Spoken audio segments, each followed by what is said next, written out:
Hello everyone, we're going to dive into the world of extreme minimalism, where less stuff means more life. Picture this. You're standing in a 343 square foot apartment, with just a bed, a sofa, and a sleek Japandi table staring back at you. No clutter, no chaos, just pure open space. Sounds liberating, right? Well, buckle up, because living this way is a wild ride, and you probably won't survive this level of simplicity without questioning every little piece of decor you own. So before you get too comfortable, take a moment to like the video and subscribe, but only if you actually like what I'm doing here. Leave a comment with your location and local time. I'm curious to know where you're watching from. It's 4:18 p.m. in my little corner of the world. Now, why extreme minimalism? Let's get straight to the point. You're drowning in stuff. Clothes spill out of your closet, dishes pile up in the sink, and that drawer of random cables mocks you every time you open it. Sound familiar?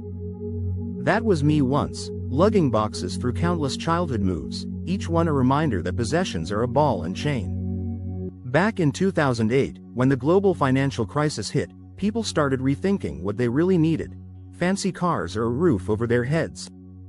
I was just a kid, but those moves taught me something. The less you own, the lighter you feel.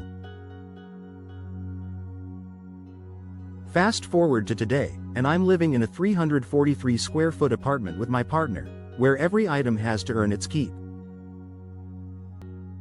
Fun fact: the average American home is 2,500 square feet, so our place is basically a glorified closet. But here's the kicker. What good does all that extra space do us if it's just a warehouse for junk? You start your minimalist journey with a single step, or in my case, a single trash bag. I remember standing in my old apartment, staring at a closet stuffed with clothes I hadn't worn since skinny jeans were cool. The first purge felt like betrayal. Tossing out that quirky thrift store lamp was like abandoning a pet rock. But once it was gone, the room breathed easier, and so did I. You don't need a guru or a 10-step program.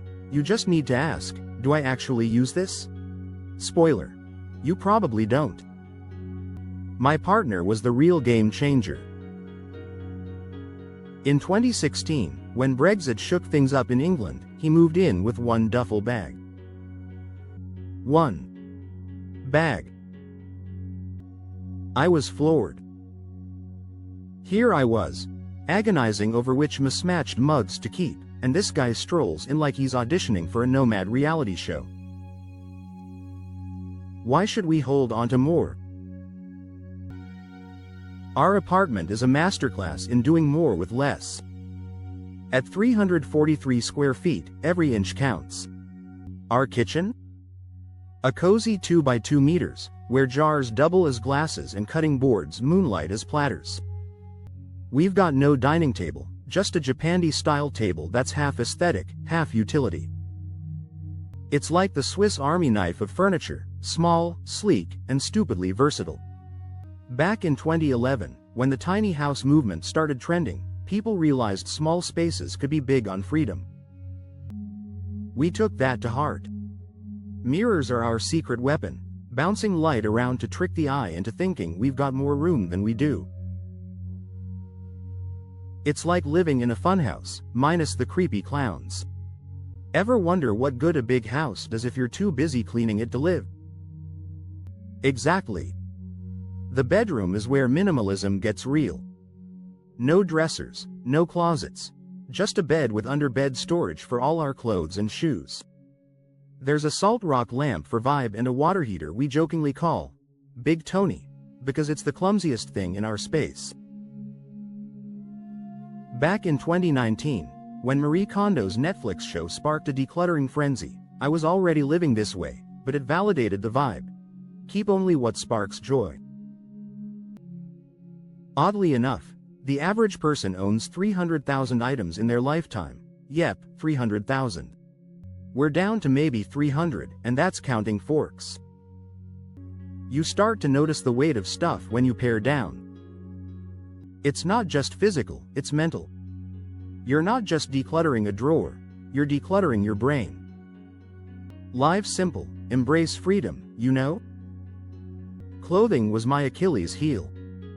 England's 4 seasons mean you need coats, scarves, and boots, plus I love to travel, so I kept, just in case, outfits. Big mistake. Building a capsule wardrobe, 15 versatile pieces, neutral colors, was like solving a puzzle. I'd rather wear the same black sweater than stress over options. In 2013, when fast fashion scandals exposed sweatshop conditions, I started researching every purchase. Where's this shirt from? What's its environmental cost? Most stuff has a hidden toll, pollution, waste, you name it. What good does owning 50 shirts do if they're trashing the planet? Now, if I'm tempted, I wait a week. If I still want it, I use the one in, one out rule. Spoiler: I rarely want it. Sustainability is the backbone of our lifestyle. Every item we bring in gets a background check. Where was it made? Will it end up in a landfill? In 2020, when global lockdowns forced us to rethink consumption, I doubled down on eco-friendly choices. Our jars, our table, even our soap, it's all chosen to minimize waste. Fun fact: the average American produces 4.9 pounds of trash daily. We're closer to 1 pound, and that's including coffee grounds. Living in a small space saves money, too. No big rent, no utility bills that make you cry. That cash goes to travel, experiences, life. You don't need a mansion to feel rich, you need less. Why should we chain ourselves to stuff when freedom's on the other side? Our sofa is the heart of our home. It's where we watch movies, projected onto a blank wall like we're running a hipster cinema. It's big for our space, but it's our vibe, connection over clutter. In 2017, when streaming services exploded, we ditched cable and went all in on movie nights. No dining table means we eat casually, often on platters that double as cutting boards. Guests? They get finger foods and good vibes. What good does a formal dining room do if you're just eating takeout alone? Our setup screams simplicity, and it works. You'd be surprised how much you don't miss the extra furniture when you're too busy living. Hobbies keep things light. I'm obsessed with kintsugi, the Japanese art of fixing broken ceramics with gold lacquer. It's minimalism in action. Less waste, more beauty. My kit fits in a drawer, no clutter required. In 2015, when Japan's cultural exports like kintsugi gained global traction, I was hooked. It's meditative, like stitching up a broken heart with gold. Hiking's my other love. No gear, just shoes and a trail. The average hiker carries 20 pounds of gear. I carry a water bottle and a smirk. You don't need stuff to feel alive. You need space, air, freedom. Working from home as an academic writing coach and creative writer fits the minimalist vibe. No desk, no chair. I sit on the floor, shifting to keep my back happy. In 2021, when remote work became the norm, I realized furniture's overrated. A laptop and a clear mind are all you need. Consumerism still tries to sneak in, though. You see a shiny gadget, and your brain goes, want it. I ask, where's it going in this tiny apartment? Do I need it? Usually, no. Waiting a week kills the urge. If I cave, one in, one out. It's like a minimalist bouncer at the door of my life. Minimalism isn't just about stuff, it's about your headspace. You clear out the noise, mental, physical, digital. Unsubscribe from spam emails, delete old apps, toss the maybe someday junk. In 2022, when mental health apps surged, I found meditation helped me focus on what matters. Oddly, the average person spends 145 minutes daily on social media. Imagine reclaiming that time. What good does scrolling do us when we could be living? You start to see every item, every habit, through a new lens. Does it serve you? If not, let it go. This lifestyle lets you dream big. Our small space means low costs, more savings, more travel. You're not tied to a mortgage or a storage unit full of junk. In 2018, when van life went viral, I got why people ditched houses for freedom. We're not there yet, but the ability to pack up and go. priceless. You start to feel unburdened, like you could move tomorrow without a U-Haul. Why should we anchor ourselves to stuff when the world's out there waiting? You might wonder if minimalism gets lonely. Nah. You find your people, others who get the less is more vibe. Online communities, local meetups, even comments on videos like this. In 2023, when minimalism TikToks exploded, I saw how many crave this life. You share tips, swap stories, laugh about the time you almost kept a third spatula. What good does isolation do when connection's so easy?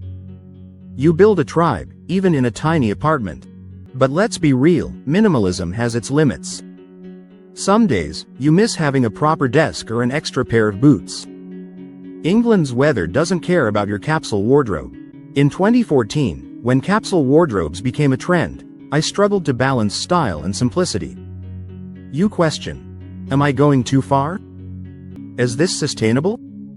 The answer's in the balance. You don't need nothing, you need enough. Oddly, studies show minimalists report 20% higher life satisfaction.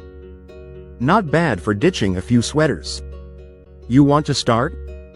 Pick one corner. A drawer, a shelf, your inbox. Ask, what can I lose? Try the one in, one out rule. Wait a week before buying.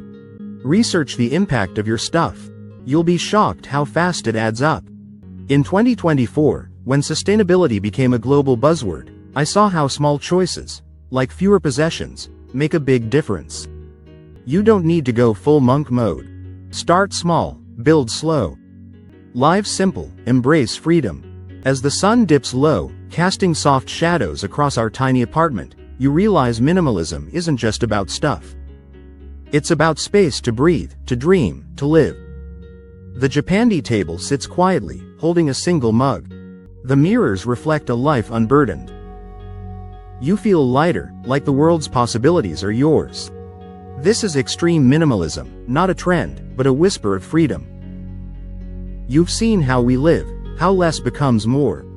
Now it's your turn. Take one step. Let go. Live simple, embrace freedom.